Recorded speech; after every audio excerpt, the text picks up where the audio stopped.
শুরু করছি আজকের chapter distribution evolutionary biology and systematics, পরিব্যক্তি অভিব্যক্তিজনিত জীববিদ্যা এবং সিস্টেমেটিক্স। আমরা ব্রড কোয়েশ্চেন প্রথমে একটু আলোচনা করে নেব, কনসেপ্টটা একটু ডেভেলপ করে নেব অ্যান্ড দেন আমরা এমসিকিউ পার্টে যাব। তো বেসিক্যালি অনার্স পিজি লেভেলের যে সিলেবাসটা রয়েছে তার মধ্যে রয়েছে geographical realms and subdivision and their characteristic fauna, chemical basis of origin of life, modern concept of evolution, neo Darwinism and Hardy Weinberg equilibrium, adaptation টাইপসের মধ্যে adaptive radiation and adaptive convergence in mammals, desert adaptation রয়েছে, biological species concept এখানে পড়তে হবে, importance of classification, principles of geological nomenclature and modes of speciation, sympatric, allopatric and parapatric processes রয়েছে। তো প্রথমে আমরা জিওগ্রাফিক্যাল রিলমসে চলে আসব। সেক্ষেত্রে হচ্ছে যে প্রাণী ভূগোল কাকে বলে এবং প্রাণী ভৌগোলিক রিলম কি, এই যে রিলমের কথা বলছি, এই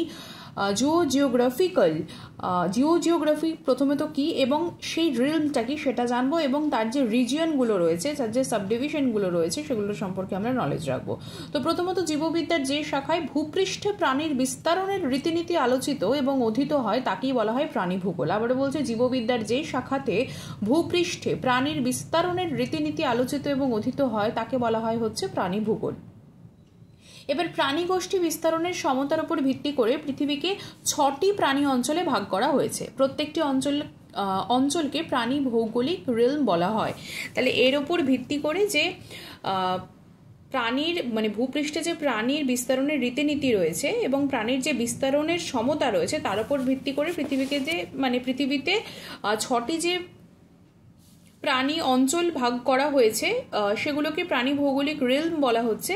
তো এই 6টা কি কি না, একটা হচ্ছে প্যালিওআর্কটিক, একটা হচ্ছে ইথিওপিয়ান, একটা হচ্ছে ওরিয়েন্টাল, একটা হচ্ছে অস্ট্রেলিয়ান, একটা হচ্ছে নিওট্রপিক্যাল, একটা হচ্ছে নিআর্কটিক। এটা হচ্ছে প্রাণী ভৌগোলিক অঞ্চল, 6টি অঞ্চল। প্রোটোপটেরাস ইথিওপিয়ান অঞ্চল, নিওসিরাটোডাস অস্ট্রেলিয়ান লাংফিশ অস্ট্রেলিয়ান অঞ্চলে, লেপিডোসিরিন আমেরিকান লাংফিশ নিওট্রপিক্যাল অঞ্চলে পাওয়া যাচ্ছে। জিরাফ যেরকম পাওয়া যায় হচ্ছে ইথিওপিয়ান অঞ্চল। ইথিওপিয়ান অঞ্চলের মধ্যেই ওরিয়েন্টাল অঞ্চলের মধ্যে ইন্ডিয়ান পড়ছে, বাট ইন্ডিয়াতে তো পাওয়া যাচ্ছে জিরাফ, বাট তাও যেটা হচ্ছে যেটা বললাম যে জিরাফ ইথিওপিয়ান অঞ্চল। অ্যানাকোন্ডা সাপ পাওয়া যায় হচ্ছে নিওট্রপিক্যাল অঞ্চলে, রয়্যাল বেঙ্গল টাইগার ডেফিনেটলি ইন্ডিয়াতে, তো ওরিয়েন্টাল অঞ্চলে পাওয়া যাচ্ছে। স্পেনোডন পাওয়া যাচ্ছে হচ্ছে অস্ট্রেলিয়ান অঞ্চলে। তাহলে জিরাফ যদি বলা হয় ইথিওপিয়ান অঞ্চল, অ্যানাকোন্ডার নিওট্রপিক্যাল অঞ্চল, রয়্যাল বেঙ্গল টাইগার ওরিয়েন্টাল অঞ্চল এবং স্পেনোডন হচ্ছে অস্ট্রেলিয়ান অঞ্চলে। নেক্সট চলে আছে নিওট্রপিক্যাল অঞ্চলের উপ অঞ্চলগুলির নামের ক্ষেত্রে, সেগুলো হচ্ছে চিলিয়ান উপ অঞ্চল, ব্রাজিলিয়ান উপ অঞ্চল, মেক্সিকান উপ অঞ্চল এবং অ্যান্টিলিয়ান উপ অঞ্চল। ওরিয়েন্টাল অঞ্চলের উপ অঞ্চলগুলি হচ্ছে ইন্ডিয়ান, সেলোনিজ, ইন্ডো চাইনিজ এবং ইন্ডো মালায়ান উপ অঞ্চল। আর অস্ট্রেলিয়ান অঞ্চলগুলো হচ্ছে অস্ট্রোমালায়ান, অস্ট্রেলিয়ান উপ অঞ্চল, পলিনেশিয়ান উপ অঞ্চল, নিউজিল্যান্ড উপ অঞ্চল। ভারতবর্ষ, আফ্রিকা, উত্তর আমেরিকা এবং দক্ষিণ আমেরিকা এই দেশগুলি কোন কোন প্রাণী ভৌগোলিক অঞ্চলের অন্তর্গত? যেমন ভারতবর্ষটা ডেফিনেটলি ওরিয়েন্টাল অঞ্চলের মধ্যে পড়ছে, আফ্রিকা পড়ছে ইথিওপিয়ান অঞ্চলের মধ্যে। এই আফ্রিকাতে আফ্রিকান লাংফিশ বললাম যে প্রোটোপটেরাস থাকছে ইথিওপিয়ান অঞ্চলটা আফ্রিকান লাংফিশ, তো আফ্রিকাতে হচ্ছে ইথিওপিয়ান অঞ্চল। উত্তর আমেরিকা হচ্ছে নিআর্কটিক অঞ্চলের মধ্যে পড়ছে উত্তর আমেরিকা এবং দক্ষিণ আমেরিকা পড়ছে হচ্ছে নিওট্রপিক্যাল অঞ্চলের মধ্যে। তাহলে ভারতবর্ষ ওরিয়েন্টাল অঞ্চল, আফ্রিকা হচ্ছে ইথিওপিয়ান অঞ্চল, উত্তর আমেরিকা নিআর্কটিক অঞ্চল এবং দক্ষিণ আমেরিকা নিওট্রপিক্যাল অঞ্চলের মধ্যে পড়ছে। প্রাণীর বিস্তারণে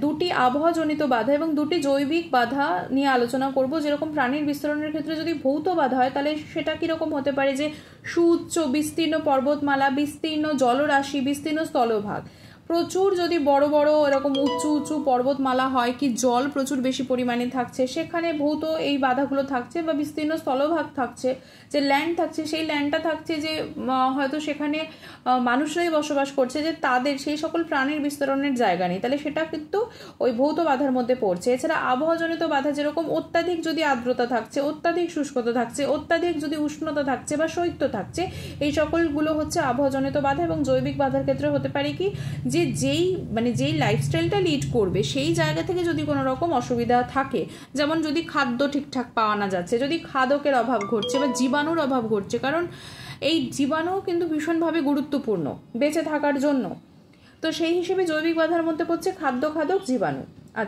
লিবিগের ল অফ মিনিমাম, এই ব্যাপারটা কি? লিবিগের ল অফ মিনিমাম ভূপৃষ্ঠে প্রাণীদের ভৌগোলিক বিস্তার পরিবেশের প্রয়োজনীয় ফ্যাক্টরের ন্যূনতম বা ন্যূনকল্প পরিমাণের উপস্থিতির প্রভাবে সীমিত হয়। ভূপৃষ্ঠে প্রাণীদের যে ভৌগোলিক বিস্তার পরিবেশের প্রয়োজনীয় ফ্যাক্টরের ন্যূনকল্প পরিমাণের উপস্থিতির প্রভাবে সীমিত কিন্তু হচ্ছে, মানে ন্যূনতম যদি পরিমাণ থাকছে তাহলে তার যে উপস্থিতিটা বা তার যে বিস্তারটা সেটাও কিন্তু সীমিত থাকছে। এটাই হচ্ছে লিবিগের ল অফ মিনিমাম, যে কম পক্ষে কতটা তার মধ্যেও থাকছে সেইটা। নেক্সট চলে যাচ্ছে পালীয় যুগ থেকে মেসোজোয়িক যুগ পর্যন্ত পৃথিবী দুটি বৃহৎ ভূখণ্ডে বিভক্ত ছিল। এই ভূখণ্ড দুটির নাম কি এবং ভূখণ্ড দুটি কিসের দ্বারা পৃথক ছিল? তো ভূখণ্ড দুটির নাম হচ্ছে উত্তরখণ্ডের নাম হচ্ছে লরেশিয়া এবং দক্ষিণ খণ্ডের নাম হচ্ছে গন্ডোয়ানা ল্যান্ড। একটা হচ্ছে লরেশিয়া উত্তরখণ্ডের নাম, আর একটা হচ্ছে দক্ষিণ খণ্ডের নাম গন্ডোয়ানা ল্যান্ড, যেটা হচ্ছে টেথিস সমুদ্র দ্বারা কিন্তু বিভক্ত ছিল। গন্ডোয়ানা ল্যান্ড থেকে পরবর্তীকালে কোন কোন মহাদেশ সৃষ্টি হয়? গন্ডোয়ানা ল্যান্ড থেকে সৃষ্টি হয় হচ্ছে দক্ষিণ আমেরিকা। দক্ষিণ আমেরিকা সেটা হচ্ছে নিওট্রপিক্যাল অঞ্চলের মধ্যে পড়ছে। এছাড়া আফ্রিকা যেটা ইথিওপিয়ান অঞ্চলের মধ্যে পড়ছে। অস্ট্রেলিয়া যেটা অস্ট্রেলিয়ান অঞ্চলের মধ্যে, এবং আরটি হচ্ছে আন্টার্কটিকা। এবার কয়েকটি স্থল সেতুর নাম জানতে হবে এবং উদাহরণও জানতে হবে। স্থল সেতু যেমন হচ্ছে করিডোর ব্রিজ যেটা হচ্ছে এশিয়া থেকে উত্তর আমেরিকা বেরিং প্রণালী দ্বারা কিন্তু এটা যুক্ত থাকছে। এশিয়া উত্তর আমেরিকা যুক্ত থাকছে করিডোর ব্রিজ, সেটা হচ্ছে বেরিং প্রণালী দ্বারা। আর ফিল্টার ব্রিজ যেটা হচ্ছে উত্তর আমেরিকা দক্ষিণ আমেরিকার একটা যোজক, পানামা যোজক। উত্তর আমেরিকা এবং দক্ষিণ আমেরিকা যোজক, পানামা যোজক, ফিল্টার ব্রিজ এটি থাকছে। তাহলে এই স্থল সেতু হচ্ছে করিডোর ব্রিজ, সেটা হচ্ছে এশিয়া উত্তর আমেরিকা আর বেরিং প্রণালী দ্বারা, আর ফিল্টার ব্রিজ উত্তর আমেরিকা দক্ষিণ আমেরিকা পানামা যোজক দ্বারা যুক্ত থাকছে। এরপর হচ্ছে যে প্রাণের উৎপত্তি রাসায়নিক ভিত্তি সংক্রান্ত যে মতবাদ তার প্রবক্তা কারা? প্রাণের উৎপত্তির রাসায়নিক ভিত্তি সংক্রান্ত গরম তরল স্যুপ ইত্যাদি ইত্যাদি যদি আমরা কথা বলি, তাহলে যেই সকল বিজ্ঞানীর নাম ভীষণভাবে গুরুত্বপূর্ণ তারা হচ্ছেন হ্যালডেন, ওপারিন, ফক্স, মিলার প্রভৃতি বিজ্ঞানীরা। হ্যালডেন, ওপারিন, ফক্স, মিলার এরাই হচ্ছে প্রাণের উৎপত্তি রাসায়নিক ভিত্তি সংক্রান্ত মতবাদের প্রবক্তা। প্রাণের উৎপত্তি সংক্রান্ত ওপারিন ও হ্যালডেনের মতবাদ যদি আমরা একটু সারসংক্ষেপ করি, কিরকম কি পাবো? যে পৃথিবী সৃষ্টির সময় যে পরিবেশ ছিল বর্তমান পরিবেশ তার থেকে আমূল পরিবর্তিত। বর্তমানের অক্সিজেনপূর্ণ পরিবেশে স্বতঃস্ফূর্ত জীবনের উৎপত্তি কিন্তু সম্ভব নয়। পৃথিবীর আদি পরিবেশ বিজারক প্রকৃতির ছিল এবং অজৈব উপাদান থেকে স্বতঃস্ফূর্তভাবে জৈব যৌগ সৃষ্টি হয়েছিল, মানে অজৈব যে সকল উপাদান সেখান থেকে জৈব যৌগ সৃষ্টি হয়েছিল সমুদ্রে, এবং সেটা হয়েছিল স্পন্টেনিয়াসলি বা স্বতঃস্ফূর্তভাবে। কিন্তু এখন যেহেতু অক্সিজেন পূর্ণ পরিবেশ সেখানে কিন্তু কোনোভাবেই স্বতঃস্ফূর্তভাবে সম্ভব হচ্ছে না। সামুদ্রিক পরিবেশে বিভিন্ন রাসায়নিক পদার্থের ঘনীভবন বা কন্ডেনসেশন এবং পলিমারাইজেশনের ফলে কিন্তু জীবনের সৃষ্টি হয়েছিল। সামুদ্রিক পরিবেশে বিভিন্ন রাসায়নিক পদার্থের ঘনীভবন এবং পলিমারাইজেশনের ফলে জীবনের সৃষ্টি হয়েছিল। আচ্ছা, হ্যালডেনের কথা বলি। হ্যালডেনের স্যুপ বা হট ডাইলুট স্যুপ বলতেই হয়, সেটা কি না? বিজ্ঞানী হ্যালডেনের মতে সমুদ্রে উত্তপ্ত তরল পরিবেশে carbohydrate, fat, amino acid, nucleic acid ইত্যাদি জৈব যৌগ সংশ্লেষিত হয়েছিল। তিনি এই মিশ্রণকে বলেন হচ্ছে গরম তরল স্যুপ। কি কি থাকছে না? Carbohydrate, fat, amino acid, nucleic acid ইত্যাদি। আচ্ছা, এরকম সংশ্লেষণ প্রক্রিয়ায় শক্তির উৎস কি ছিল না? তাপ, সূর্যের যে আলট্রাভায়োলেট রে, ইউভি রশ্মি, আয়োনাইজিং বিকিরণের এবং বৈদ্যুতিক শক্তি ইত্যাদি। কিন্তু এই স্যুপে কোনো রকম অক্সিজেন না থাকায় তা কিন্তু প্রাণহীন ছিল। অক্সিজেন ছিল না, তাই প্রাণহীন ছিল। এটাই হচ্ছে হ্যালডেনের স্যুপ বা হট ডাইলুট স্যুপ, তিনি এটি নামকরণ করেন। এরপরে হচ্ছে যে হোয়াট ইজ মাইক্রোস্ফিয়ার, কোয়াজারভেট, প্রোটিনয়েড, এগুলোর ব্যাপারে আমরা চলে আসবো। ফক্স ও তার সহকারী বিজ্ঞানীরা পরীক্ষাগারে প্রমাণ করে দেখেন যে বিভিন্ন প্রকারের প্রায় 18 প্রকার অ্যামিনো অ্যাসিডের মিশ্রণকে যদি উত্তপ্ত করা হয় সেটা 160 ডিগ্রি টু 200 ডিগ্রি সেন্টিগ্রেডে এবং ঠান্ডা করার পর দেখা যায় যে অ্যামিনো অ্যাসিডগুলি পরস্পর সংযুক্ত হয়ে বিভিন্ন পলিপেপটাইড বা প্রোটিন গঠন করে। যেমন কি গরমে তঞ্চিত হয় প্রোটিন, তো এখানেও সেরকমই যে বিভিন্ন অ্যামাইনো অ্যাসিড যেগুলো রয়েছে প্রায় 18 প্রকার, সেগুলোকে যখন উত্তপ্ত করা হচ্ছে 160 থেকে প্রায় 200 ডিগ্রি সেন্টিগ্রেডে, এবং সেটা যখন ঠান্ডা হচ্ছে, যেরকম ডিমটাকে আমরা যখন ফোটাচ্ছি, গরম করছি, তখন সেটা কি হচ্ছে না, প্রথমত ডিমের যে খোলার ভেতরের অংশটা, অ্যালবুমিন পার্ট এবং কুসুম যে অংশটা থাকছে সেটা লিকুইড পোর্শনেই থাকছে, কিন্তু যখন আমরা ফোটাচ্ছি তাকে, মানে গরম করছি, তাপ প্রদান করছি, তাপে সেটি তঞ্চিত হয়ে গেল বা হিট কোয়াগুলেশন হচ্ছে। প্রোটিনের এটি একটি প্রপার্টি যে গরম বা উত্তাপ দিলে সেটি শক্ত হয়ে যাচ্ছে, এইটা দেখা যাচ্ছে। তো এখানেও যেটা দেখা যায় যে এই এতটা ডিগ্রি সেন্টিগ্রেডে যখন তাপ দেওয়া হচ্ছে এবং যখন সেটি ঠান্ডা হয়ে যাচ্ছে, তখন কিন্তু অ্যামিনো অ্যাসিডগুলো পরস্পর যুক্ত হয়ে গেল এবং বিভিন্ন প্রকারের পলিপেপটাইড গঠন করছে এবং প্রোটিন, মানে বেসিক্যালি প্রোটিন গঠন করছে। তো এই ফক্সি যৌগগুলির নামদান হচ্ছে প্রোটিনয়েড বা থার্মাল প্রোটিন। উত্তাপের ফলে হচ্ছে থার্মাল প্রোটিন বা প্রোটিনয়েড। এবার প্রোটিনয়েড অণুগুলি এরপর সংযুক্ত হয়ে চারিদিকে দ্বিস্তরযুক্ত ফসফোলিপিডের আবরণ তৈরি করে। এবার প্রোটিনগুলো রয়েছে, এবার প্রোটিনগুলো চারদিকে তখন দেখা যাচ্ছে কি না ফসফোলিপিডের আবরণ হচ্ছে দ্বিস্তরযুক্ত, দুটো স্তরযুক্ত ফসফোলিপিডের আবরণ। এবার এইরকম পর্দাবিশিষ্ট যে প্রোটিনয়েডগুলো সেগুলোকেই বলা হচ্ছে মাইক্রোস্ফিয়ার। মাইক্রো মানে ছোট, ছোট বল, স্ফিয়ার শেপ। তো মাইক্রোস্ফিয়ার ছোট বল, তো সেটা কি না একটা প্রোটিন, তার চারপাশে দুই স্তর বিশিষ্ট ফসফোলিপিড আবরণী। এবার এদের মধ্যে চলন, উৎসেচকের মতো ক্রিয়া, বিভাজন ক্ষমতা ইত্যাদি কিন্তু দেখা যায়। কি কি দেখা যাচ্ছে না চলন দেখা যাচ্ছে, উৎসেচকের মতো ক্রিয়া, বিভাজন ক্ষমতা ইত্যাদি দেখা যাচ্ছে। ওপারেন ফক্স এই সকল বিজ্ঞানীদের মতে আদি পৃথিবীতে সমুদ্রে অজীবজাতভাবে সৃষ্ট জৈব পদার্থ সংযুক্ত হয়ে বৃহৎ কোলয়েড দানা গঠন করে। অজীবজাতভাবে কি হচ্ছে না মানে যে সকল জৈব পদার্থ থাকছে সেগুলো যুক্ত হয়ে বৃহৎ কোলয়েড গঠন করছে। এবার এটাকেই বলা হয় হচ্ছে কোয়াজারভেট।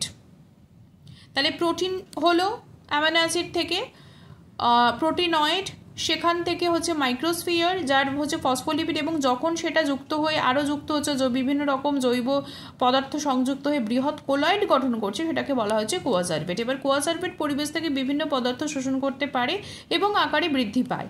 তার মানে পরিবেশ থেকে এর মধ্যে আরও অনেক ধরনের কম্পাউন্ড মানে যুক্ত হয়ে একটা কম্পাউন্ড হয়েছে এবং সে তখন আরোই কিন্তু অ্যাডাপ্ট করতে পারে, পরিবেশ থেকে আরও বেশি অ্যাবজর্ভ করতে পারে, শোষণ করতে পারে এবং আকারে বৃদ্ধি পাচ্ছে, এবং সেটি কিন্তু কোরকোদ্গম পদ্ধতিতে বিভাজিতও হতে পারে, তার বিভাজন ক্ষমতাও কিন্তু রয়েছে, বিভাজন ক্ষম হচ্ছে। তো অনেকে এদের আদিকোষ বা প্রোটোবায়ন্ট বলে, মানে এটা থেকে অন্যান্য কোষের উৎপত্তি, কারণ প্রথমত মাইক্রোস্ফিয়ারের মধ্যে চলন ক্ষমতা বা যে উৎসেচকের ন্যায় ক্রিয়া, বিভাজন ক্ষমতা এগুলো ছিল। কোয়াজারভেট আরও ডেভেলপ করে এবং তার মধ্যে কোরকোদ্গম পদ্ধতিও দেখা যায়। তো অনেকে এদেরকে আদিকোষ বা প্রোটোবায়ন্টও বলছে। আচ্ছা, এবার আমরা চলে আসছি ডিএনএ আরএনএ কোনটি প্রথম সৃষ্ট নিউক্লিক অ্যাসিড। তো প্রথমত বিভিন্ন বিজ্ঞানীরা প্রমাণ করে দেখেছেন যে আরএনএ এমন একটি নিউক্লিক অ্যাসিড। আমরা নিউক্লিক অ্যাসিডের কথা জেনেছি, যেরকম আমরা প্রোটিন জানলাম, লিপিড জানলাম, তো অ্যামিনো অ্যাসিড জানলাম যেটা প্রোটিনেরই একক, তো কার্বোহাইড্রেট জানলাম।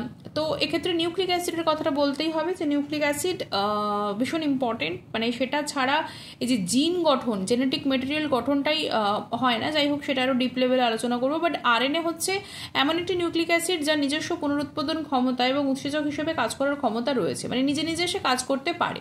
যেমন আমরাও বেঁচে আছি, আমাদের মধ্যে ভাইটাল এনার্জি রয়েছে, আমাদের মধ্যে ডিএনএ আরএনএ বিভিন্ন সেল নিজেদের কাজকর্ম করে যাচ্ছে, সব সময় নিজেদের ক্রিয়া করে যাচ্ছে। শুধুমাত্র আমরাই খাচ্ছি, দাচ্ছি, ঘুমোচ্ছে, পড়ছি, এগুলো কাজ নয়। এগুলো ছাড়া আমাদের ইন্টারনাল অর্গান সবসময় কাজে ব্যস্ত। তার মধ্যে সূক্ষ্মাতি সূক্ষ্ম যে নিউক্লিক অ্যাসিড, যে অ্যামাইনো অ্যাসিড, সবার কাজ করছে। তো সেগুলোর ক্ষমতা যদি ঠিকঠাক থাকে, সেগুলো যদি ইনঅ্যাক্টিভেট না হয়ে যায়, তাহলে আমরা সুস্থ থাকবো। এটাই হচ্ছে বেসিক ব্যাপার। তো যাই হোক, যে আরএনএ হচ্ছে তার পুনরুৎপাদন ক্ষমতাও রয়েছে এবং উৎসেচক হিসেবে কাজ করবার ক্ষমতাও রয়েছে। আরএনএ প্রথম জেনেটিক কোড বহন করেছিল, যার দ্বারা অ্যামিনো অ্যাসিড পরপর সজ্জিত হয়ে আদি প্রোটিন তৈরি করেছিল। তার মানে কি, যে অনেকগুলো অ্যামিনো অ্যাসিড যুক্ত হয়ে যে আদি প্রোটিনটা তৈরি করেছিল, সেটা কারণটা কি না, আরএনএ জেনেটিক কোড, যে এটা থেকে এটা তুমি পাবে, এটা থেকে মানে জিন জেনেটিক কোডটাকে বহন করে নিয়ে গেছিল, যে অনেকগুলো একসাথে মিলিত হয়ে একটা কিছু তৈরি করছে। এবার অনেক কিছু যে মিলিত একটা কিছু তৈরি হলো, সেই অনেক কিছুর মধ্যে অনেক ইনফরমেশন রয়েছে, অনেক প্যাটার্ন রয়েছে, সেটা কিন্তু শিফট করে গেছে, যে নতুন জিনিসটা হয়েছে তার মধ্যে, সে তার মধ্যে ডেভেলপ করে গেছে, কারণ সেইগুলো আগেরগুলো নিয়েই ওই নতুনটা কিন্তু তৈরি হয়েছে। তো এটাই বেসিক্যালি যে কোড বহন করে নিয়ে যাচ্ছে। তো এটাকে বলা হয় হচ্ছে জেনেটিক কোড, কারণ এটা পুরোপুরি মানে ফিজিওলজির পার্ট, শরীরের পার্ট, সেই জন্য আমরা এটাকে জেনেটিক কোডই বলবো। আরএনএ ওয়ার্ল্ড নিয়ে একটা ভীষণ মানে এক্সপ্লেনেশন দেওয়া যেতে পারে, আলোচনা করা যেতে পারে যে আরএনএ নিজেই উৎসেচক হিসেবে কাজ করতে পারে, এটা আমরা জানলামই। তো উৎসেচক ধর্মী যে আরএনএর মধ্যে কিছু যে পার্টটা উৎসেচক ধর্মী উৎসেচকের মতো কাজ করছে তাকে আমরা বলবো হচ্ছে রাইবোজাইম। রাইবোজাইম টেট্রাহাইমেনা থার্মোফিলিয়া নামে এককোষী প্রাণীতে, টেট্রাহাইমেনা থার্মোফিলিয়া নামক এককোষী প্রাণীতে এরূপ আরএনএর সন্ধান কিন্তু পাওয়া গেছে, যেটা উৎসেচক ধর্মী কাজ করছে রাইবোজাইম। আবার ডিএনএর উৎসেচক হিসেবে কিন্তু কাজ করার ক্ষমতা নেই। এটা কিন্তু আরএনএ এবং ডিএনএর মধ্যে একটা বেসিক ডিফারেন্স, যদিও এটা কম কিন্তু তাও টেট্রাহাইমেনা থার্মোফিলিয়াতে, যেটি এককোষী একটি প্রাণী, তার মধ্যে আরএনএর সন্ধান পাওয়া গেছে যেটা রাইবোজাইম হিসেবে কাজ করছে। কিন্তু ডিএনএর এই ক্ষমতাটা নেই যে সে নিজে নিজে উৎসেচক হিসেবে বা ক্যাটালিস্ট হিসেবে কাজ করতে পারবে। আরএনএ ক্ষুদ্র বা বৃহৎ হতে পারে। প্রোটিন সংশ্লেষে রাইবোজোমের বিশেষ ভূমিকা থাকে। প্রোটিন সংশ্লেষে রাইবোজোমের কাজ মানেই হচ্ছে প্রোটিন সংশ্লেষণ করা, এটা আমরা জানি। সো রাইবোজোমের 2/3 আরএনএ এবং 1/3 হচ্ছে প্রোটিন। রাইবোজোম যদি পুরোটা একটা গঠন হয় তার 2/3 হচ্ছে আরএনএ এবং 1/3 হচ্ছে প্রোটিন। সে কারণে সম্ভবত আরএনএর অংশই প্রোটিন সংশ্লেষে প্রধান ভূমিকা নেবে। আরএনএর প্যাটার্নেও আমরা যখন যাব আমরা দেখবো যে সেখানে এমআরএনএ আছে, টিআরএনএ আছে, আরআরএনএ আছে।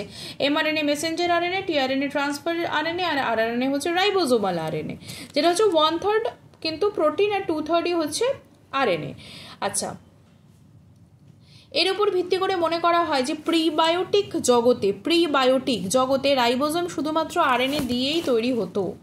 আরএনএ দিয়েই তৈরি হতো রাইবোজোমটা। এই কারণে জীব সৃষ্টি মানে অরিজিন অফ লাইফ, এই যে পথটা, এখানে আরএনএ প্রথম অংশগ্রহণ করেছিল বলে মনে হয়। মানে এটা হচ্ছে একদম ফার্স্ট জেনেটিক কোড হিসেবে কাজ করে।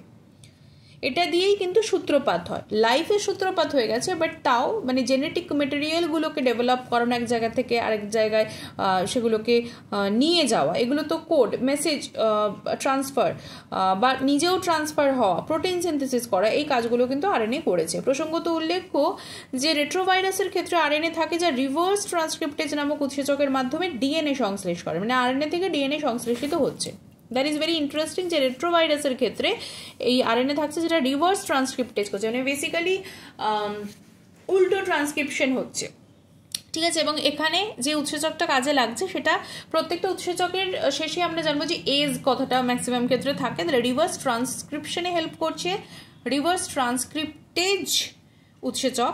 পরে ডিএনএ থেকে আরএনএ এবং প্রোটিন তৈরি হয়। সুতরাং আরএনএ হচ্ছে জীব সৃষ্টির প্রথম প্রয়াস। তাহলে জীব সৃষ্টির প্রথমটাই হচ্ছে যে আরএনএ ডেভেলপমেন্ট।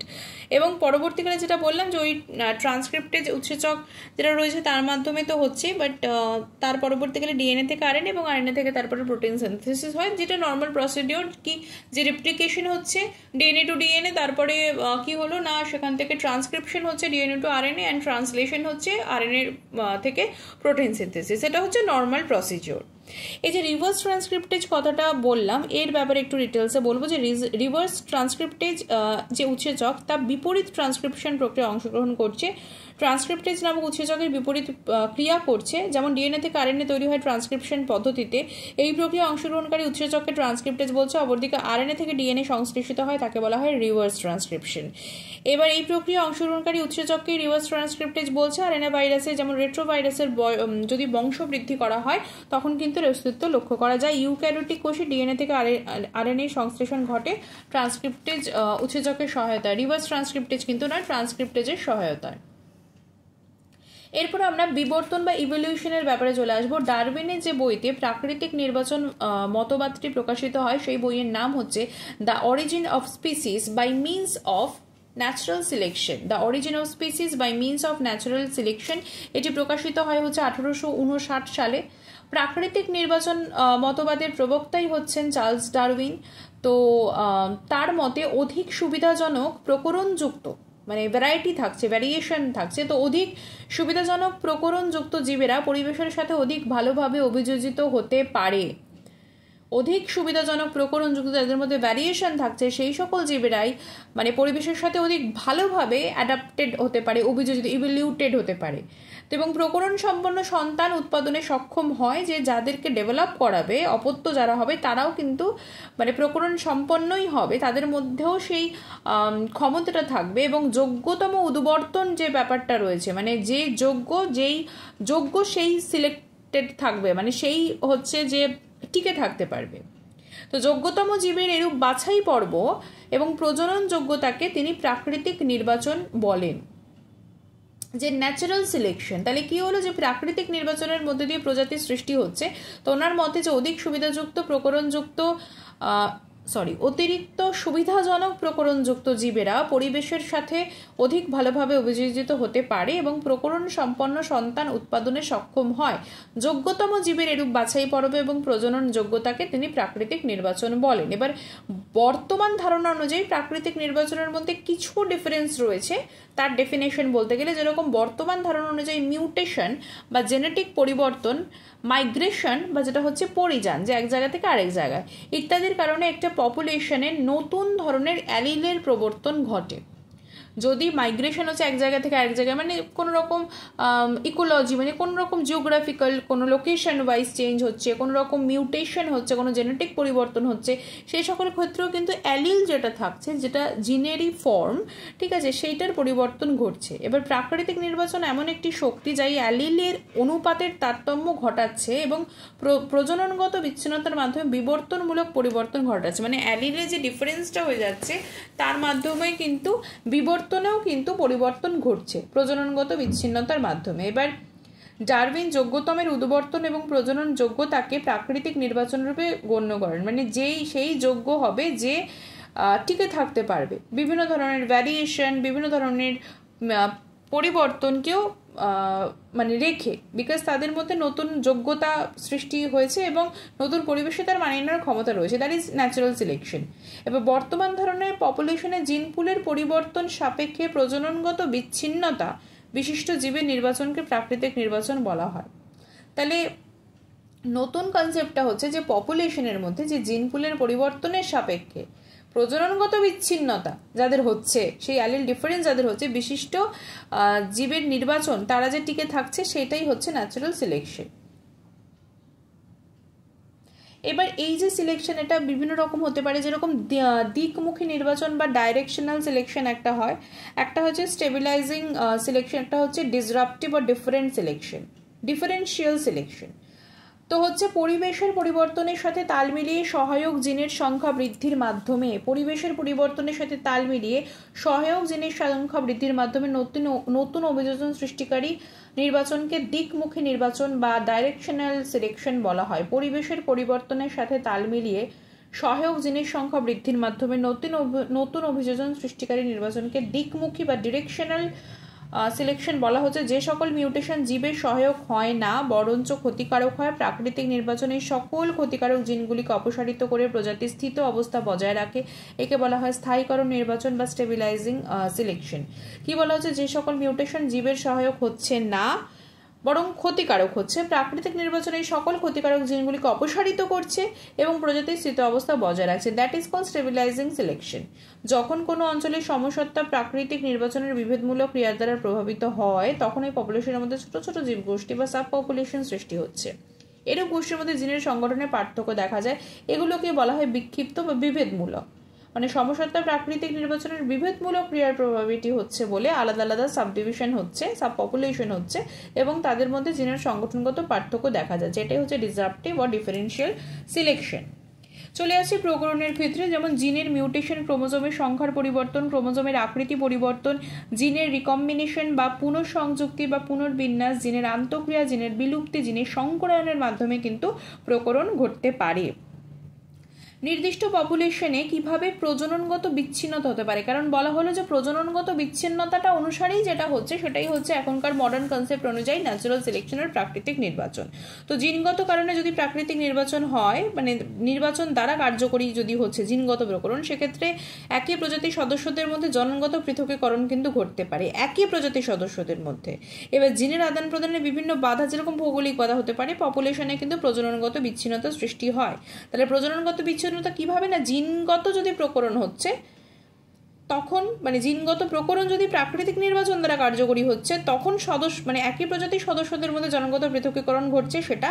আর জিনের আদান প্রদানে বিভিন্ন বাধা, যেমন ভৌগোলিক বাধার ক্ষেত্রেও কিন্তু পপুলেশনের প্রজননগত বিচ্ছিন্নতা সৃষ্টি হতে পারে। এবার পপুলেশনকে কেন বিবর্তন পদ্ধতির একক রূপে ধরা হয়? পপুলেশনকে বিবর্তন পদ্ধতির একক বলা হচ্ছে। কেন? কারণ জিনগত প্রকরণ নির্দিষ্ট প্রজাতির একক সদস্যের উপর নির্ভরশীল নয়, বরং উক্ত প্রজাতির সকল স্বাভাবিক জীবগোষ্ঠী বা পপুলেশনের জিন পুলের উপর নির্ভরশীল। তাই পপুলেশনকে এখানে ইউনিট ধরা হচ্ছে, কোনো একক সদস্যকে নয়। এরপরে একটি কনসেপ্ট রয়েছে, সেটা হচ্ছে সিনথেটিক থিওরি। সেটা কি? নির্দিষ্ট প্রজাতিভুক্ত স্বাভাবিক পপুলেশনের জিন পুলের পরিবর্তন প্রভাবে একটা ভ্যারিয়েশন হয় বা প্রকরণ হয়। প্রকরণ সমন্বিত সভ্যরা অধিক বংশবৃদ্ধির মাধ্যমে পরিবেশে অভিযোজিত হওয়ার সুযোগ লাভ করে প্রাকৃতিক নির্বাচনের পরিপ্রেক্ষিতে। এবার আদি প্রজাতির সাথে প্রজননগত বিচ্ছিন্নতার মাধ্যমে নতুন প্রজাতি রূপে তারা প্রতিষ্ঠিত হচ্ছে। তো এটাই হচ্ছে সিনথেটিক থিওরি। কি না, নির্দিষ্ট প্রজাতিভুক্ত স্বাভাবিক পপুলেশনের জিন পুলের পরিবর্তনের ফলে প্রকরণ হচ্ছে। প্রকরণের ফলে সভ্যরা, যারা সদস্যরা, তারা অধিক বংশবৃদ্ধির মাধ্যমে পরিবেশে অভিযোজিত হওয়ার সুযোগ লাভ করছে এবং প্রাকৃতিক নির্বাচনের পরিপ্রেক্ষিতে সেটি ঘটছে। তো পরিশেষে এরা কি হচ্ছে না, আদি প্রজাতির সাথে প্রজননগত বিচ্ছিন্নতার মাধ্যমে নতুন প্রজাতি রূপে প্রতিষ্ঠিত হচ্ছে। এরপরে হচ্ছে বিবর্তনের আধুনিক মতবাদ। এই যে বিবর্তন বা সংশ্লেষ মতবাদ বা আধুনিক মতবাদ প্রকৃতপক্ষে কোনো একজন বিজ্ঞানীর মতবাদ নয়। বিভিন্ন বিজ্ঞানী যথা হ্যালডেন, তারপরে হাক্সলে, ডবজানস্কি, ফিশার, রাইট, ওয়ারিংটন, মায়ার, স্টেভেন্স প্রভৃতি দেরই গ্রহণযোগ্য দিকগুলি সমন্বয় সাধনের মাধ্যমে যে তত্ত্বের রূপ দেওয়া হচ্ছে সেটাই হচ্ছে সংশ্লেষ মতবাদ বা সিনথেটিক থিওরি। এরপরে আমরা কেমিক্যাল ইভলিউশন এবং জৈব বিবর্তন বা অর্গানিক ইভলিউশনে চলে আসছি, রাসায়নিক বিবর্তন এবং জৈব বিবর্তনের ক্ষেত্রে চলে আসছি। জীব উৎপত্তির পূর্বে বিদ্যমান বিভিন্ন সকল অজৈব অণু, যেরকম কার্বন ডাই অক্সাইড, অ্যামোনিয়া, জল, কার্বন মনোক্সাইড থেকে তাপ, তড়িৎ শক্তি, ইউভি-রে ইত্যাদির প্রভাবে জটিল জৈব অণু সৃষ্টি হয়েছে। এভাবে জৈব অণুর উদ্ভাবনকেই বলা হয় রাসায়নিক বিবর্তন। এবার এই বিবর্তনের মধ্যে দিয়ে জীবের উদ্ভব ঘটলো। আর জৈব বিবর্তন হচ্ছে পূর্ববর্তী জীব থেকে নতুন জীবের উদ্ভব। ধারাবাহিক পরিবর্তনের মাধ্যমে উদ্বংশীয় জীব থেকে জিনগতভাবে, একটাই জীব থেকে তাদের জিনগতভাবে ভিন্ন প্রকৃতির নতুন প্রজাতির জীব সৃষ্টিকে বলা হয় জৈব বিবর্তন। পূর্ববর্তী জীব থেকে নতুন জীব, প্রথম যেটা আবিষ্কার হচ্ছে সেটা হচ্ছে রাসায়নিক বিবর্তন।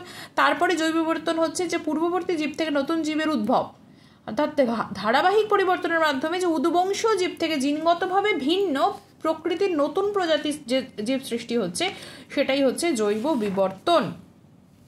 এরপর চলে আসছি হার্ডি-ওয়েইনবার্গ ভারসাম্যতে। প্রথম কথা জানতে হবে যে পপুলেশন এবং পপুলেশন জেনেটিক্স বলতে কি বোঝায়। একই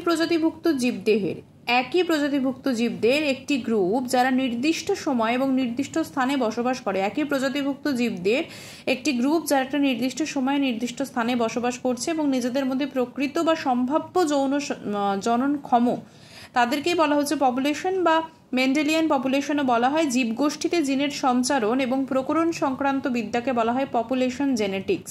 একই প্রজাতিভুক্ত জীবদের একটি গ্রুপ যারা নির্দিষ্ট সময় এবং নির্দিষ্ট স্থানে বসবাস করছে, নিজেদের মধ্যে প্রকৃত বা সম্ভাব্য জননক্ষম, তাদের পপুলেশন বা মেন্ডেলিয়ান পপুলেশন বলছে। জীবগোষ্ঠীতে জিনের সঞ্চারণ প্রকরণ সংক্রান্ত বিদ্যাকে বলা হয় পপুলেশন জেনেটিক্স। এরপর হচ্ছে মেন্ডেলিয়ান বা প্যানমিকটিক পপুলেশন কাকে বলে। তো যে সকল পপুলেশনের সদস্যদের মধ্যে অবাধ যৌন মিলন ঘটছে এবং কোনো নির্বাচিত মিলন ঘটে না, তাদেরকে বলা হয় মেন্ডেলিয়ান, যেটা স্বতঃস্ফূর্তভাবে হচ্ছে মেন্ডেলিয়ান বা প্যানমিকটিক পপুলেশন। জিন পুল কি কোনো পপুলেশনে প্রজননশীল গ্যামেটের সামগ্রিক জিনগুলোকে একত্রে বলা হয় জিন পুল। কোনো পপুলেশনে প্রজননশীল গ্যামেটের সামগ্রিক জিনগুলোকে বলা হচ্ছে জিন পুল। অপর কথায় কোনো জীবগোষ্ঠীতে প্রজননশীল সকল জীবের সামগ্রিক জিনগুলিকে একত্রে বলে জিন পুল। কোনো জীবগোষ্ঠীতে প্রজননশীল সকল জীবের সামগ্রিক জিনগুলোকে বলছে জিন পুল। এবার জিন ফ্রিকুয়েন্সি বা অ্যালিল ফ্রিকুয়েন্সি কি? জিন ফ্রিকুয়েন্সি বা অ্যালিল ফ্রিকুয়েন্সি হচ্ছে কোনো পপুলেশনে একটা জিনের বিভিন্ন অ্যালিলের যে অনুপাত রয়েছে, কোনো একটা পপুলেশনে একটা জিনের বিভিন্ন যে অ্যালিলের রেশিওগুলো রয়েছে, অ্যালিলের অনুপাতগুলো রয়েছে, সেটাকেই বলা হয় জিন ফ্রিকুয়েন্সি। এবার জেনোটাইপ ফ্রিকুয়েন্সি কি? কোনো পপুলেশনের সভ্য সমূহের বা উত্তর পুরুষের জেনোটাইপগত অনুপাতকে বলা হয় জেনোটাইপ ফ্রিকুয়েন্সি। কোনো পপুলেশনের বা সভ্য সমূহের বা উত্তর পুরুষের জেনোটাইপগত বা যারা রয়েছে সেই সদস্য, তাদের জেনোটাইপ যে অনুপাতটা, সেটাই হচ্ছে জেনোটাইপ ফ্রিকুয়েন্সি। হার্ডি-ওয়েইনবার্গ সূত্রের তাৎপর্যটা কি? হার্ডি-ওয়েইনবার্গ সূত্র হচ্ছে কতগুলো শর্ত সাপেক্ষে তো হবে না, নির্বিচার যৌন মিলন ঘটবে এমন একটি বৃহৎ পপুলেশনের প্রতি প্রজন্মে জিন বা অ্যালিল ফ্রিকুয়েন্সি সর্বদা কনস্ট্যান্ট থাকছে বা ধ্রুবক অবস্থায় থাকছে। এবং জিনোটাইপ ফ্রিকোয়েন্সি প্রথম প্রজন্মে যদি সাম্যাবস্থায় না থাকে পরবর্তী প্রজন্মে সাম্যাবস্থায় থাকবে। তো বেসিক্যালি একটা পপুলেশনের জেনেটিক ভারসাম্য বজায় আছে কিনা সেটা দেখার জন্য, জানার জন্য, পরীক্ষার জন্য কিন্তু হার্ডি-উইনবার্গ সূত্রর ভীষণ গুরুত্ব রয়েছে। এছাড়া নির্বিচার যৌন মিলন ঘটেছে কিনা সেটা নির্ণয় করা যায়। প্রকট অ্যালিলগুলির অনুপাত পপুলেশনে কেন বেড়ে যায় তা বোঝা যায়। প্রচ্ছন্ন জিনের জন্য সৃষ্ট বংশগত ত্রুটি পপুলেশনে কী অনুপাত উপস্থিত আছে সেটাও কিন্তু নির্ণয় করা যায়।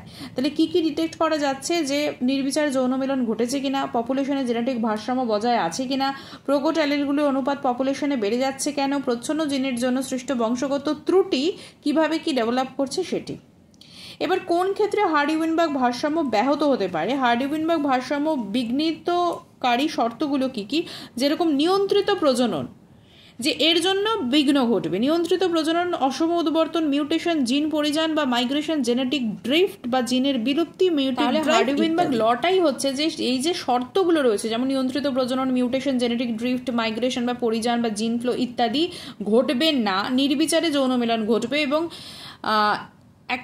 এমন একটা বৃহৎ পপুলেশনে যেখানে প্রতি প্রজন্মে জিন বা অ্যালিল ফ্রিকোয়েন্সিটা কনস্ট্যান্ট থাকছে এবং প্রথম অবস্থাতে যদি কনস্ট্যান্ট নাও থাকে প্রথম প্রজন্মে, তাহলে পরবর্তী প্রজন্মে একটা সাম্যাবস্থায় উপনীত হচ্ছে।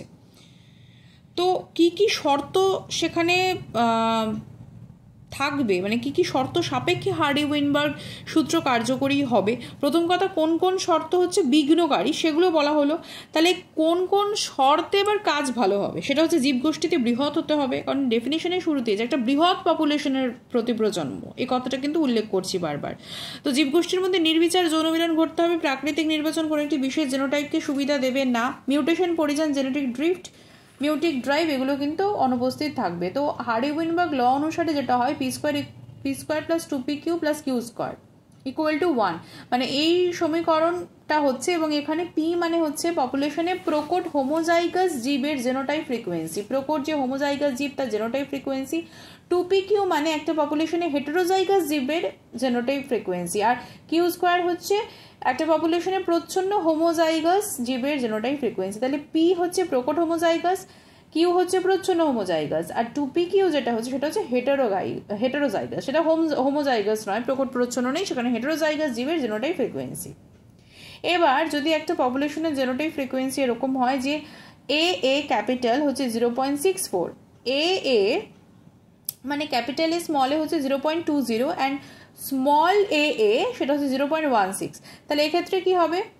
আমরা কি জানি যে এখানে যেটা হার্ডি-উইনবার্গ যে লটা সেটা হচ্ছে P square plus 2pq plus Q square equal to 1। তো এক্ষেত্রে কি করতে হবে যে এ নিলাম আমরা, ঠিক আছে, প্লাস এখানে হচ্ছে হাফ এ নিচ্ছি। এবার সেটাকে যদি আমি করছি তাহলে এ জিনের ফ্রিকোয়েন্সি আমার বেরোচ্ছে, ক্যাপিটাল এ জিনের ফ্রিকোয়েন্সি হচ্ছে, মানে দুটো ক্যাপিটালের যে মানটা রয়েছে 0.64 প্লাস হাফ অফ এ মানে কি যে একটা ক্যাপিটালে একটা স্মল এ, তাহলে 0.20 হাফ হচ্ছে 0.10, তাহলে 0.64 প্লাস 0.10 ইকুয়াল টু 0.74। এবার যদি আমি এ জিন মানে শুধু স্মল এ জিনের ফ্রিকোয়েন্সি দেখি তাহলে কি হবে? দুটো small A plus half of capital A small A, তাহলে দুটো স্মল এর মান হচ্ছে 0.16 আমরা জানি, আর সেক্ষেত্রে যদি ক্যাপিটাল এ স্মল এর মান আমরা অলরেডি জানি যে 0.20 ছিল, তাহলে half of capital A small A যেটা আগের ইকুয়েশন থেকেও বেরিয়েছে 0.10, তাহলে এখানে দুটো স্মল এ যেটা তার ফ্রিকোয়েন্সি হচ্ছে কি 0.16 প্লাস 0.10, দ্যাট মিনস দুটো small A plus half of capital A small A হচ্ছে 0.16 প্লাস 0.10 ইকুয়াল টু 0.26। তাহলে এ জিন যেটা ক্যাপিটাল এ মানে প্রকট তার ফ্রিকোয়েন্সি হচ্ছে 0.74, এটা জেনোটাইপ ফ্রিকোয়েন্সি, আর যেটা হচ্ছে স্মল এর ফ্রিকোয়েন্সি হচ্ছে 0.26। তাহলে সেখান থেকে আমরা বার করতে পারছি। কোডমিন্যান্ট অ্যালিল যেটা হচ্ছে এম এন এর ক্ষেত্রে জিনের ফ্রিকোয়েন্সির সূত্র কি?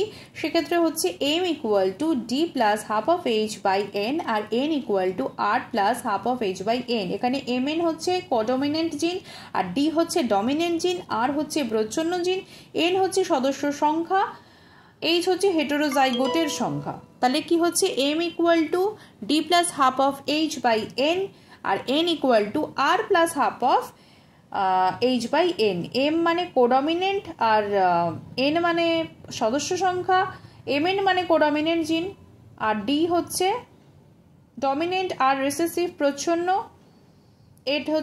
এইচ হচ্ছে হেটেরোজাইগোটের সংখ্যা। এবারে যে হেটেরোজাইগাসের কথা বলছি, বা এই হেটেরোজাইগাস কি, হেটেরোজাইগাস প্রাধান্য কি বা ব্যালেন্সড পলিমরফিজম কি হয়, হেটেরোজাইগাস জিনোটাইপ যুক্ত জীবেরা প্রাকৃতিক নির্বাচনে হোমোজাইগাস জিনোটাইপ যুক্ত জীবের তুলনায় অধিকতর যোগ্যরূপে প্রাধান্য পায়। এই সকল জীবকে বলা হয় হাইব্রিড বেগার। এক্ষেত্রে নির্বাচনের মাধ্যমে হোমোজাইগাস জীবদের সংখ্যা হ্রাস পাওয়ার প্রবণতা দেখা গেলেও ওই অ্যালিলের হেটেরোজাইগাস অবস্থা সংরক্ষিত হওয়ার সম্ভাবনা থাকে। একে বলা হয় ব্যালেন্সড পলিমরফিজম। কি বললাম, হেটেরোজাইগাস জেনোটাইপ যুক্ত জীবেরা প্রাকৃতিক নির্বাচনে হোমোজাইগাস জেনোটাইপ যুক্ত জীবদের তুলনায় অধিকতর যোগ্যরূপে প্রাধান্য পায়। এই সকল জীবকে হাইব্রিড বেগার বলে। এক্ষেত্রে নির্বাচনের মাধ্যমে হোমোজাইগাস জীবদের সংখ্যা হ্রাস পাওয়ার প্রবণতা দেখা গেলে ওই অ্যালিলের হেটেরোজাইগাস অবস্থায় সংরক্ষিত হওয়ার সম্ভাবনা থাকে। একে বলা হয় হচ্ছে ব্যালেন্সড পলিমরফিজম। এবার আমরা এই ডেজার্ট অ্যাডাপ্টেশনে চলে আসছি। মরু অভিযোজিত বিভিন্ন শ্রেণীর মেরুদণ্ডী প্রাণীদের যদি আমরা কথা বলি, যেমন হতে পারে রেপটিলের ক্ষেত্রে মরু গিরগিটি, হর্ন টোড, পাখির ক্ষেত্রে উট পাখি এমু, ম্যামেলিয়ার ক্ষেত্রে উট বন্য গাধা।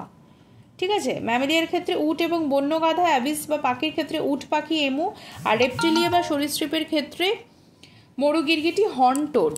জল সংরক্ষণের জন্য মরু প্রাণীদের গুরুত্বপূর্ণ অভিযোজনের উল্লেখ করতে হবে। সেটা কীরকম, যেমন জল শোষণ, যেমন মোলক ত্বক দ্বারা ব্লটিং পেপারের ন্যায় জল শোষণ করতে পারে, অর্থাৎ জল আকর্ষী ত্বক তাদের থাকছে মোলকের। জল আকর্ষী ত্বক দ্বারা ব্লটিং পেপারের মতো জল শোষণ করতে পারে। উট জলের সন্ধান পেলে অতি অল্প সময়ে প্রচুর জল পান করতে পারে। শাকাশী প্রাণীরা যেমন উটি নরম বা রসালো উদ্ভিদ খাদ্য হিসেবে গ্রহণ করে এবং সেখান থেকে জল সংগ্রহ করে। এছাড়া বিপাকজাত জল ভীষণ ইম্পর্টেন্ট। উটের দেহস্থ চর্বি, শর্করা, প্রোটিন জারণের মাধ্যমে বিপাকজাত জল সৃষ্টি হয়। উট কিভাবে ডিহাইড্রেশন থেকে নিজেকে রক্ষা করে, শুষ্কতা প্রতিরোধের জন্য উটের ঘর্মগ্রন্থি থাকে না। জলের অভাব থাকাকালে এদের দেহ থেকে বাষ্পীভবন অত্যন্ত কম হয়। দেহের পুরুলম উত্তপ্ত পরিবেশের উত্তাপ দেহ প্রবেশে বাধা দেয়। এছাড়া অধিক মাত্রায় ডিহাইড্রেশন সহ্য করতে এরা পারে। জলের সন্ধান পেলে এরা অল্প সময়ের প্রচুর জল পান করতে পারে। এই জল অন্ত্র থেকে সরাসরি কলাকোষে বা কলারসে পৌঁছে এবং প্রয়োজন অনুসারে ব্যবহৃত হয়। আর ইউরোক্যাটিলিজম হচ্ছে বা শুষ্ক মূত্র এই উটে দেখা যায়। এরা কিন্তু ঘনমূত্র নির্গত করে ডিহাইড্রেশনের সময়তে, এবং ঘনমূত্রে মাত্রাধিক ইউরিয়া থাকে কিন্তু খুবই স্বল্প পরিমাণ জল থাকে। জল সংরক্ষণের এটি একটি অভিনব শারীরবৃত্তীয় প্রক্রিয়া।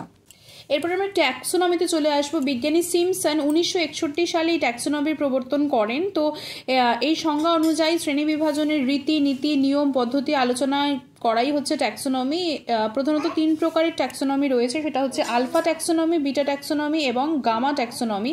আলফা ট্যাক্সোনমি হচ্ছে নতুন আবিষ্কৃত যে প্রাণীটির ট্যাক্সোনমিক বিন্যাস করতে হবে তার প্রত্যেকটি বৈশিষ্ট্য বিশদভাবে আলোচনা করে নমুনা মানে প্রজাতির সাথে তুলনা করা এবং পরে বৈজ্ঞানিক নামকরণ করা। তাহলে নতুন আবিষ্কৃত যে প্রাণীটি ট্যাক্সোনমিক বিন্যাস করতে হবে তার প্রত্যেকটি বৈশিষ্ট্য বিশদভাবে আলোচনা করা এবং নমুনা প্রজাতি যে নমুনা বা স্যাম্পল রয়েছে তার সাথে তুলনা করা এবং পরে তার বৈজ্ঞানিক নাম প্রদান করা, এটাই হচ্ছে আলফা ট্যাক্সোনমি। বিটা ট্যাক্সোনমি কি না, আলোচ্য প্রাণী যেই প্রাণীটার কথাই বলা হচ্ছে এক্ষেত্রে যে কোনো প্রাণী হতে পারে, তাকে যখন আমরা নামকরণ করছি বা ইত্যাদি ইত্যাদি, তো সেই প্রাণীর প্রজাতির স্তরে সম্পর্ক নির্ণয় করে ট্যাক্সোনমিক বিন্যাস করা। তার প্রজাতির স্তরে কীরকম কী সম্পর্ক থাকছে সেটা নির্ণয় করে ট্যাক্সোনমিক বিন্যাস করা। আর একই প্রজাতিভুক্ত প্রাণীদের মধ্যে প্রকরণ নির্দিষ্ট করা, তার কারণ অনুসন্ধান করা এবং বিবর্তনের হার ও ধারা নির্ণয় করা, এটাই হচ্ছে গামা ট্যাক্সোনমি। তো ফার্স্ট যখন তাকে স্যাম্পেলের সাথে তুলনা করা হচ্ছে এবং বৈজ্ঞানিক নামকরণ করা হচ্ছে সেটা হচ্ছে আলফা ট্যাক্সোনমি। যখন প্রজাতি স্তরে সম্পর্ক নির্ণয় করা হচ্ছে সেটা হচ্ছে বিটা ট্যাক্সোনমি। আর একই প্রজাতিভুক্ত প্রাণীদের মধ্যে ফেলা তো হলো, তারপর প্রকরণ নির্দিষ্ট করা, তার কারণ অনুসন্ধান করা, বিবর্তনের হার ধারা নির্ণয় করা, এটা হচ্ছে গামা ট্যাক্সোনমির মধ্যে। যত ডিপে যাচ্ছে তত alpha to beta, beta to gamma এরকমভাবে হচ্ছে। এরপরে হোয়াট ইজ ক্লাসিফিকেশন বা শ্রেণীবিন্যাস। পারস্পরিক সম্পর্কের উপর ভিত্তি করে প্রাণীগুলোকে গ্রুপ বা সেটে যে বিভক্ত করা হচ্ছে সেটাই হচ্ছে শ্রেণী বিভাজন। পারস্পরিক সম্পর্কের উপর ভিত্তি করে যখন গ্রুপ বা সেটে প্রাণীগুলোকে বিভাজন করা হচ্ছে, তো এটা মানে দু প্রকারের হয়। একটা হচ্ছে কি ক্লাসিফিকেশন, কি শ্রেণী বিভাজন, আরেকটা হচ্ছে হায়ারকি শ্রেণী বিভাজন, হায়ারকি ক্লাসিফিকেশন। এই শ্রেণী বিভাজনের মূল ভিত্তি কি? পৃথিবীর সকল জীবই এক সাধারণ আত্মীয়তার সূত্রে আবদ্ধ, কারণ সকল এককোষী জীব, সরল এককোষী জীব থেকে জটিল বহুকোষী জীবের উৎপত্তি ঘটেছে। সেই অর্থে সম্পর্ক যত নিকট, সাদৃশ্য তত বেশি, সম্পর্ক যত দূরের, বৈসাদৃশ্য তত বেশি। সাদৃশ্য এবং বৈসাদৃশ্যই আধুনিক শ্রেণী বিভাজনের মূল ভিত্তি। এবার এই যে হায়ারকি শ্রেণী বিভাজন বললাম, সেটা কি? যে শ্রেণী বিভাজনের কাঠামোতে অধীনতার ভিত্তিতে নিচের ধাপের প্রত্যেকটি জীবগোষ্ঠী ওপরের ধাপের যে কোনো একটির অন্তর্ভুক্ত হচ্ছে। যে কাঠামো বা যেই শ্রেণী বিভাজনের কাঠামোতে অধীনতার ভিত্তিতে নিচের ধাপের প্রত্যেক জীবগোষ্ঠী ওপরের ধাপের একটির অন্তর্ভুক্ত হচ্ছে, সেটা হচ্ছে হায়ারকিক শ্রেণী বিভাজন। এই শ্রেণী বিভাজনে উচ্চতর গোষ্ঠীকে কতগুলি ক্ষুদ্র নিম্নস্তর উপদলে কিন্তু ভাগ করা হচ্ছে। লিনিয়ার হায়ারকি শ্রেণী বিভাজন কি? সিস্টেমে নেচারের দশম খণ্ডক, সিস্টেম নেচারের দশম খণ্ডকে লিনিয়াস যে হায়ারকি শ্রেণী বিভাজন প্রবর্তন করেন তাকে বলা হয় লিনিয়ান হায়ারকি। লিনিয়াসের হায়ারকি শ্রেণী বিভাজনের 7টি ধাপ রয়েছে। একটা হচ্ছে রাজ্য, একটা পর্ব, একটা শ্রেণী, একটা বর্গ, একটা গোত্র, একটা গণ, একটা হচ্ছে প্রজাতি। প্রজাতি সহ এই ধাপের প্রত্যেকটিকে বলা হয় এক একটিকে বলা হয় ট্যাক্সন, বহু বচনে যাকে বলা হয় ট্যাক্সা। ক্যারোলাস লিনিয়াস 1753 খ্রিস্টাব্দে 2টি পদ দ্বারা প্রত্যেকটি প্রাণী এবং উদ্ভিদের নামকরণ করেন। 2টি পদ দিয়ে নামকরণ করা হয় বলে তাকে বলা হয় বাইনমিনাল নোমেনক্লেচার বা দ্বিপদ নামকরণ। এই দ্বিপদ নামের প্রথমটি হচ্ছে গণের নাম এবং দ্বিতীয়টি হচ্ছে প্রজাতির।